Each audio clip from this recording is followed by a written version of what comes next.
부동산 인도명령 좀 소개를 해드릴게요. 인도명령 다 아시죠? 다시 아시는데 이게 아시지만 이제 그게 어떻게 인도명령이 나오게 됐는지, 그다음에 장점이 무엇인지 이 부분을 제가 좀 설명을 드리는 겁니다. 가볍게 이해하시면 될 것 같습니다. 이 부분은요. 인도명령은 모두 한 번씩 들어보셨을 거고요.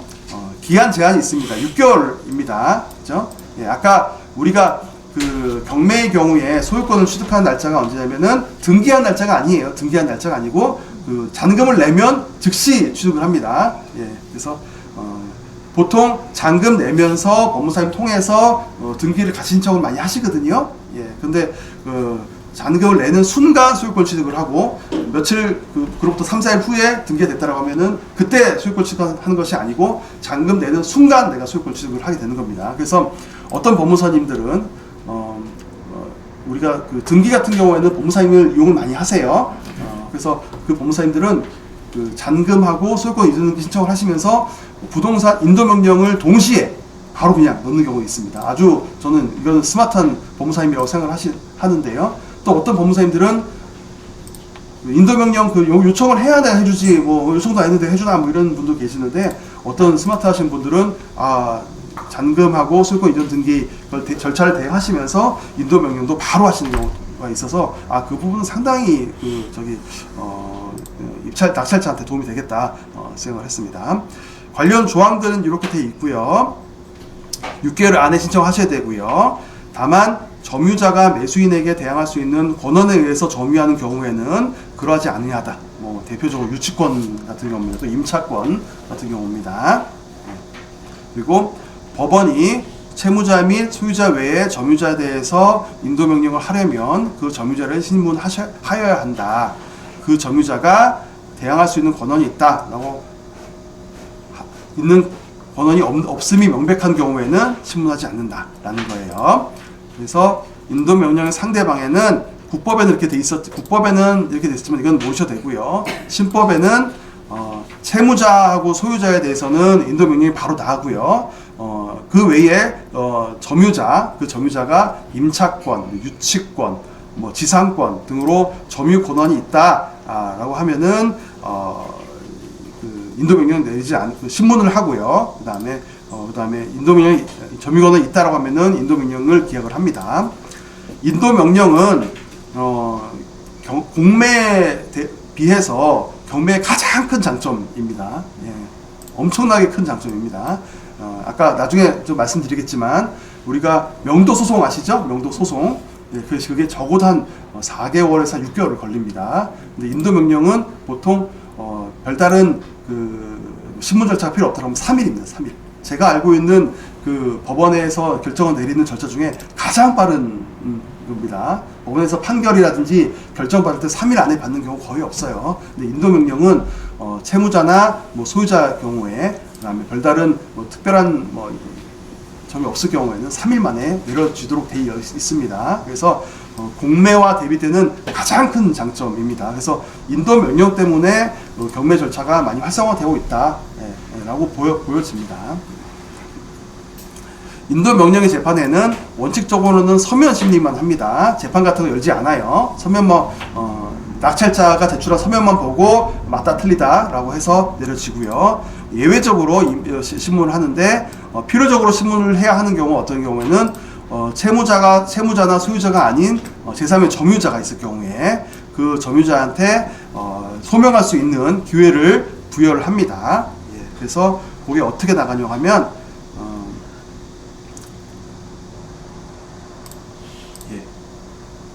귀하가 별지 목록 기재의 부동산을 권한 없이 점유하고 있다는 이유로 부동산 인도명령을 신청하였습니다. 7일 이내에 서면으로 의견을 진술해 주시기 바랍니다. 이렇게 하고요. 이렇게 나갔음에도 불구하고 아무런 진술이 없거나 또는 그 진술이 타당하지 않다라고 하면은 인도명령이 내립니다. 피신청인은 신청인에게 별지 목록 부동산을 인도하라. 이렇게 납니다. 이게 주문이죠, 주문. 그러면 인도명령에 대항할 수 있는 권한이 뭐냐? 대항력 있는 임차인, 유치권자, 지상권자 등을 생각해 볼 수 있습니다. 우리가 대항력 있는 임차인에 대해서는 이 사람이 보증금 전액을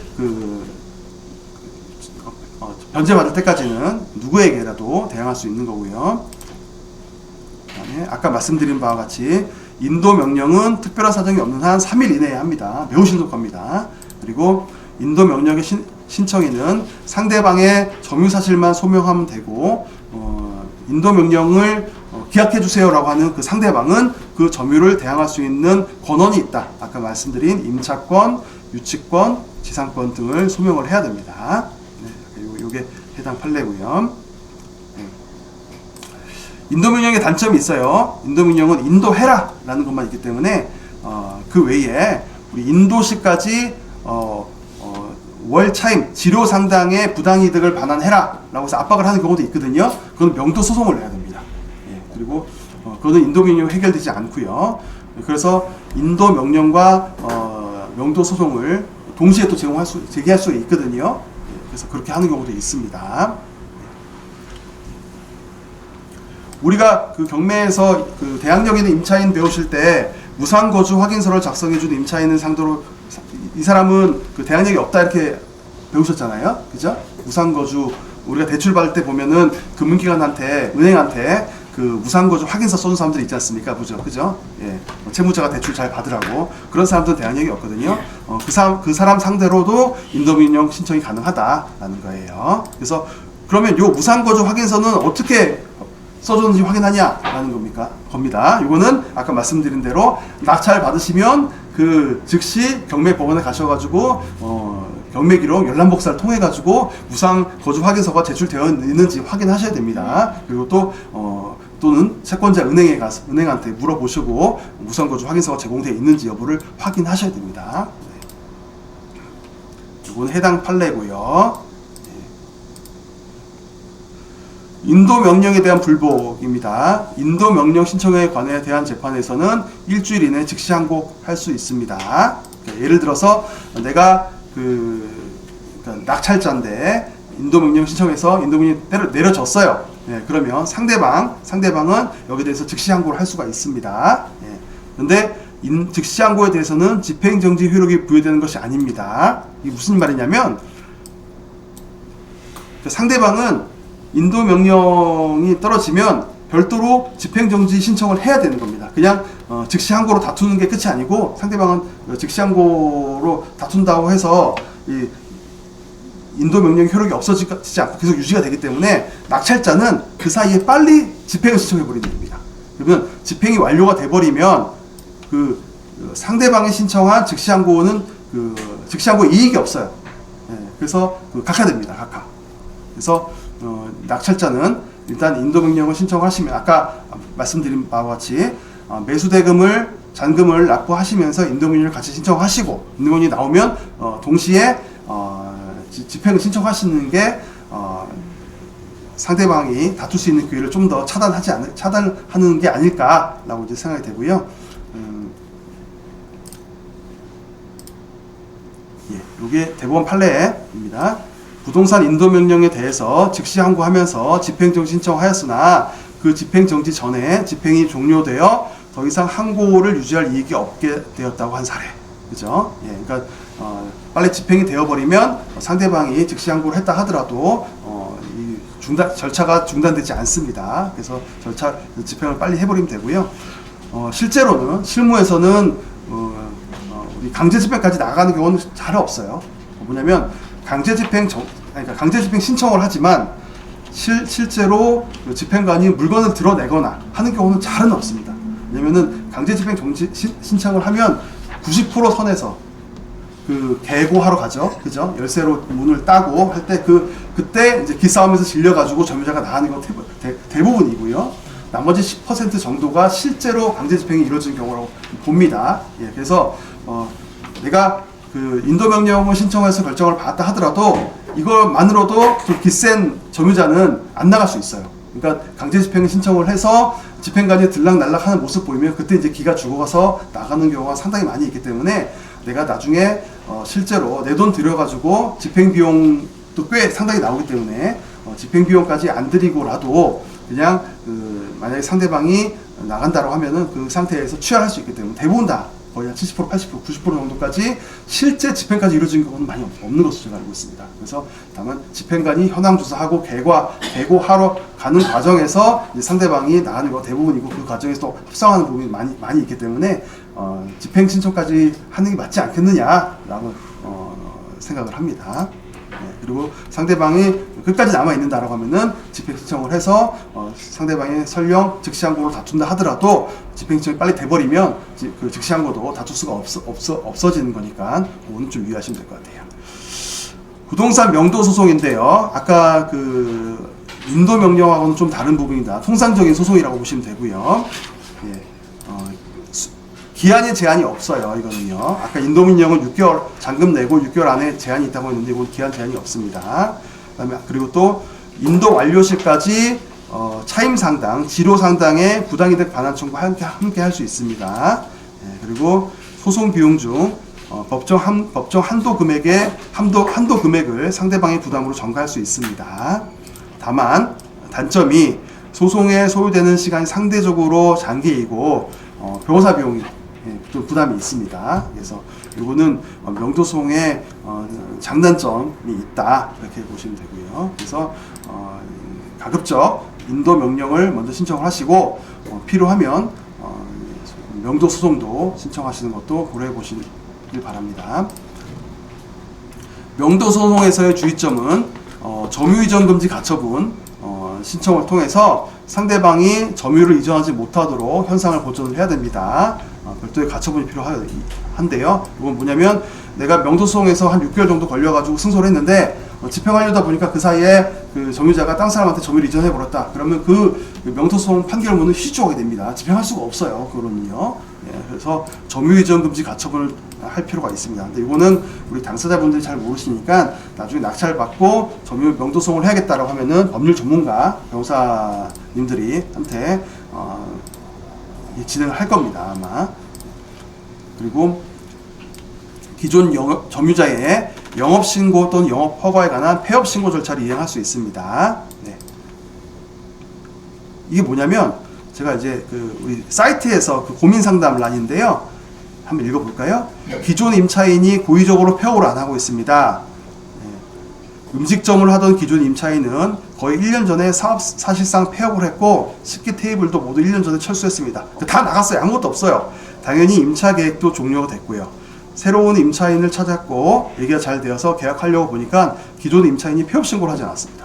예, 그러니까 우리 기존 임차인이 다 명도를 하고 다 나가긴 나가는데 우리 그 세무서에다가 폐업 신고를 안 했어요. 근데 한 사업장에는 2개의 그 영업 신고가 안 납니다. 하나밖에 안 납니다. 그러니까 기존 임차인이 나가면서 폐업 신고까지 해줘야 되거든요. 근데 뭐 고의적으로 또 실수로 이거 안 하고 나가는 경우가 있어요. 근데 또 연락도 안 돼요. 그러면 이거 세무서에서는 한 영업장에 2개의 그 영업 신고를 안 받아주기 때문에 이거 어떻게 하냐? 이 사람은 1년 동안 지금 미루고 있다는 거예요. 1년 동안. 이거 어떻게 해결해야 되느냐? 그래서 기존 임차인 상대로 배상 청구를 할 수 있는지, 기존 임차인이 폐업 신고를 고의적으로 하지 않는데 이런 경우 따로 처벌이나 어떻게 못 하나요? 그래서 이런 경우 꽤 있습니다. 그죠? 그리고 또 낙찰 이런 경우에는 보면 아마도 그 정당한 임대차 관계에 기해서 임대차 그 기간이 종료가 되어가지고 나간 것으로 보이는데 그런 경우에는 임대인하고 임차인하고 어느 대화의 여지가 있잖아요. 근데 우리 낙찰자는요 기존의 임차인하고 대화의 여지가 없어. 적대적이었지 협의의 여지가 없어요. 예, 그리고 또 기존에 있던 임차인은 상당히 화가 많이 나 있습니다. 그죠? 예, 소유자한테도 화가 많이 나 있고 낙찰자한테도 화가 많이 나 있어요. 그래서 웬만해서 협조를 안 해줍니다. 예. 그리고 또 자기가 뭐 이사 비용이라도 좀 받겠다고 한 사람들은 이런 걸로 골탕 먹이는 경우가 있거든요. 예, 그래서 이런 경우는 명도 소송으로 해결할 수가 있습니다. 아까 명도 소송에서 인도를 하고 폐업 신고 절차를 이행해라라는 소송을 할 수가 있고요. 그다음에 나갈 때까지의 그 지로 상당의 돈을 지급해라. 그다음 소송 비용 부담해라. 이런 청구들을 다 할 수가 있어요. 아까 그 인도 명령에서는 요거밖에 없거든요. 인도해라. 요거밖에 없어요. 전형적입니다. 딱 요거밖에 없어요. 근데 명도 소송은 폐업 선고 절차를 이행해라 할 수도 있고 나갈 때까지 지로 상당의 돈을 지급해라라고 할 수도 있다. 그죠? 예. 이건 이제 부가가치세법인데요. 세무서장도 그 직권으로 말소할 수 있습니다. 사업자 등록을, 그죠? 폐업한 경우에 직권을 말소할 수 있어요. 그다음에 사업자가 유사한 사유로 사실상 폐업 상태에 있거나 사실상 사업을 시작하지 않는 경우. 근데 이거는 그 세무서마다 좀 다른 것 같습니다. 어떤 세무서는 직권으로 잘 해주는 경우가 있고요. 어떤 세무서는 뭐 정말 나갔는지 여부를 좀 더 소명을 하라든지 당사자 협의해 오세요 하는 경우도 있습니다. 예, 그래서 협의가 안 돼가 협의할 때까지 우리 못 해줍니다 하는 경우도 있거든요. 그래서 이거는 또 세무서를 또 잘 만나야 됩니다. 근데 이런 직권으로 말소할 수도 있는데 협의해 와라 그러면 근데 협의도 안 된다 이러면 정말 골치 아픈 생깁니다. 요거는 이제 관련 판례인데요.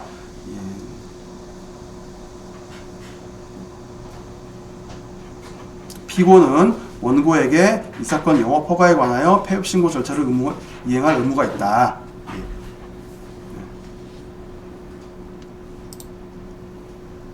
그다음에 명도소송의 문제점이 하나가 있는데요. 보통 이제 우리 송달이 잘 안 되거든요. 예, 점유자들 그죠? 송달이 잘 안 돼요. 그리고 또 송달이 되더라도 일부러 안 받는 경우가 상당히 많아요. 그래서 이런 경우에는 특별 송달, 야간 송달, 휴일 송달 제도를 이용하거나 통반장이 불거주 사실 확인서, 그다음에 상대방 친족이 작성한 소재 불명 확인서 또는 주민등록이 말소됐다라고 하면은 말소된 주민등록 등본을 제출한 방식으로 공시송달을 이용할 수가 있습니다. 송달이 잘 안 될 경우에는 법원에서 이런 그 주소 보정을 서를 제출하라고 하고요. 여기에 보면 특별 송달이라는 게 있는데요. 특별 송달이라는 게 주간 송달, 야간 송달, 휴일 송달 뭐 이런 부분들을 말합니다. 그래서 그다음에 요거까지 했는데도 안 된다라고 하면은 공시 송달로 진행할 수가 있어요. 일단 여기까지 일단은 좀 빠르게 진행을 했는데요. 지금 쉬는 시간이 돼가지고 잠깐 좀 한 15분 정도 쉬었다가 나머지 부분 또 진행을 하도록 하겠습니다. 오늘 특히 이제 농지정 관련해서 그렇습니다. 그죠? 13개월에 끝나는 매각 결정이고 농지정 반려를 받았는데 변호사가 이제 선임이 돼서 3개월 만에 농지정 매각 결정 받는 경우가 있고 13개월 만에 받는 경우가 있더라고요. 그래서 그런 것도 보면은 변호사를 잘 선임하면은 3개월 만에 빨리 마무리 짓고 변호사를 잘못 선임하면은 적시 항고를 해서 이렇게 쭉 움직이다 보면은 뭐 13개월까지 갈 수 있다 이 얘기입니다. 그래서 농지정도 그런 것 같아요. 3억짜리 농지를 2억에 사는 게 좋아요? 1억에 사는 게 좋습니까? 2억에 사는 거는 주로가 면장이 농지정 발급됩니까? 뭐 된다 이야기를 하거든요. 그런 경우는 뭐 한 2억에 낙찰됩니다. 그런데 내 손에 장을 찢어라 산업계장이 읍면에서 농지정 발급을 절대 안 된다 그러면 뭐 2억에 안 팔립니다. 한 1억에 팔려요. 한 1억에 팔릴 때는 아마 농지정에 뭐 제시를 있다든지 불법 건축물이 크게 있는 거죠. 그런 건데 한 1억에 사가지고 변호사를 선임을 해서 1억에 사는 게 좋습니까? 2억에 사는 게 좋아요. 변호사 선임이 낫겠죠. 그래서 여러분들이 변호사님하고 잘 사귀시면은 좋은 결과를 얻을 수 있다. 합니다. 자, 13분이네요. 아마 28분에 만나겠습니다. 28분에. 자, 이어서 이제 2부 하도록 하겠습니다. 그죠? 잘 들으시고 여러분들이 변호사 그 업무에 이해도 하시고 자주 전화도 하시고 전화도 직접 해야 되겠습니다. 직접 하셔가지고 혹시 법률 뭐 자문이 필요할 때는 우리 이정 변호사한테 자문을 구하시고 많은 수익을 얻기 바랍니다. 자, 2부 들어갑니다. 예, 계속해서 진행하겠습니다. 대지권 소송에 대해서 좀 말씀드리려고 하는데요. 아까 중간에 이제 그 질문하신 분이 계셔가지고 잠깐 설명을 드릴게요. 그러니까 어떤 질문하셨냐면은 내가 낙찰을 받았는데 땅 이제 그 전에는 이제 몰랐는데 땅에 경계 측량을 하다 보니까 내 이웃이 내 땅을 침범을 해가지고 건물을 건축하거나 쓰는 경우가 상당히 많이 있어요. 예, 그래서 뭐 그런 경우에 이제 또 분쟁이 많이 이루어지거든요. 그 기존에 있던 소유자는 또 이웃이니까 다툼을 안 벌일 수도 있는데 이제 낙찰을 받고 이제 새로운 소유자로 들어가서 내 땅이 어디까지인가 이제 확인해 보려고 하니까 옆에 이웃 주민이 내 땅을 침범을 해가지고 거기다 건물을 짓는다든지 마음대로 쓴다든지 이런 경우가 있습니다. 예, 그래서 뭐 그런 경우에는 그 건물 철거 소송을 할 수 있고 침범한 부분에 대해서는 그 지료를 반환 청구할 수가 있어요. 예, 그래서 그거는 그 건물이 일부분만 걸쳐 있기 때문에 철거를 못하는 거 아니냐라고 이렇게 생각하시는 분들이 계시는데 그렇지 않습니다. 그 판결은 철거 판결이 납니다. 예, 다만 집행이 안 되는 거죠. 예, 그러니까 네가 속된 말로 네가 연도컬로 예리하게 자를 수 있으면 잘라라 그 건물을. 근데 그렇게 예리하게 자를 수 있는 사람이 없어요. 포크레인으로 자르다가 건물 다 묻어지게 되면은 그 손해배상 다 해야 되니까요, 그죠? 예, 그래서 일반적으로는 그 철거 판결이 나기는 하고요. 예외적인 경우에는 그 뭐 안 나는 경우도 있겠지만 철거 판결이 나고 다만 집행이 어려울 뿐입니다. 그리고 또 그 지료를 받을 수가 있기 때문에 그 침범한 사람 입장에서는 그야말로 그 청천벽력입니다. 예, 예전에는 그 옆에 있던 소유자가 아무 이의 제기도 없이 내가 건물 짓고 있는 부분에 대해서는 이의 제기도 하지 않고 살아왔는데 새로운 소유자가 나타나더니만 내 건물을 철거하라고 하면은 거의 뭐 들어 누울 정도거든요. 그래서 그런 부분들도 소송이 많이 이루어집니다. 네, 근데 소유자 입장에서는 내 소유의 땅을 남이 쓰는 거에 대해서 이거를 쉽게 동의할 사람은 많이 없고요.